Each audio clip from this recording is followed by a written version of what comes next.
ಇನ್ನುಳಿದ ಪ್ರಮುಖ ಸುದ್ದಿಯನ್ನು ಕ್ವಿಕ್ ಆಗಿ ನೋಡೋಣ ಎಕ್ಸ್‌ಪ್ರೆಸ್ ನ್ಯೂಸ್ ಅಲ್ಲಿ.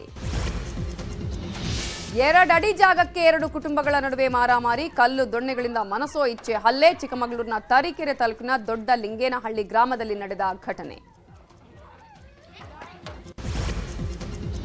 ಲಾಲು ಪತ್ನಿ ಬಿಹಾರದ ಮಾಜಿ ಸಿಎಂ ರಾಬ್ಡಿ ದೇವಿ ಮನೆ ಮೇಲೆ ಸಿಬಿಐ ದಾಳಿ. ಉದ್ಯೋಗಕ್ಕಾಗಿ ಭೂಮಿ ಹಗರಣ ನಡೆಸಿರೋ ಸಂಬಂಧ ರೇಡ್. ವಿಪಕ್ಷಗಳಿಂದ ಪಿಎಂಗೆ ಪತ್ರ ಬೆನ್ನಲ್ಲೇ ಲಾಲು ಪತ್ನಿ ಮನೆಗೆ ಅಧಿಕಾರಿಗಳ ಟೀಮ್.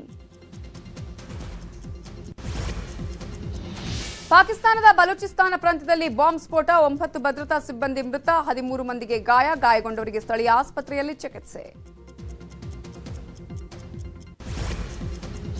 ಸ್ಪೇನ್ನಲ್ಲಿ ಹಿಜಾಬ್ ವಿಚಾರಕ್ಕೆ ಗಲಾಟೆ. ಡಾಕ್ಟರ್ ಬಳಿ ಆರೋಗ್ಯ ತಪಾಸಣೆಗೆ ಬಂದಾಗ ಹಿಜಾಬ್ ತೆಗೆಯಲು ನಿರಾಕರಣೆ. ಡಾಕ್ಟರ್ ಮೇಲೆ ಹಲ್ಲೆ ಮಾಡಿದ ಮಹಿಳೆಯ ಪತಿ.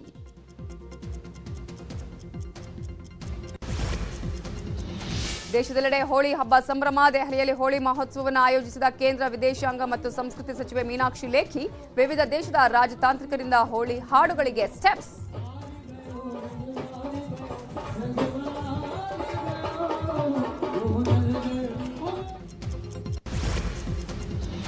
ಜಮ್ಮು ಕಾಶ್ಮೀರದ ಸಾಂಬಾ ಜಿಲ್ಲೆಯ ಅಂತಾರಾಷ್ಟ್ರೀಯ ಗಡಿಯಲ್ಲಿ ಹೋಳಿ ಸಡಗರ. ಡ್ಯಾನ್ಸ್ ಮಾಡಿ ಸೆಲೆಬ್ರೇಷನ್ ಮಾಡಿದ ಬಿಎಸ್ಎಫ್ ಯೋಧರು. ಪರಸ್ಪರ ಬಣ್ಣ ಹಚ್ಚಿ ಗ್ರಾಮಸ್ಥರೊಂದಿಗೆ ಸಂಭ್ರಮ.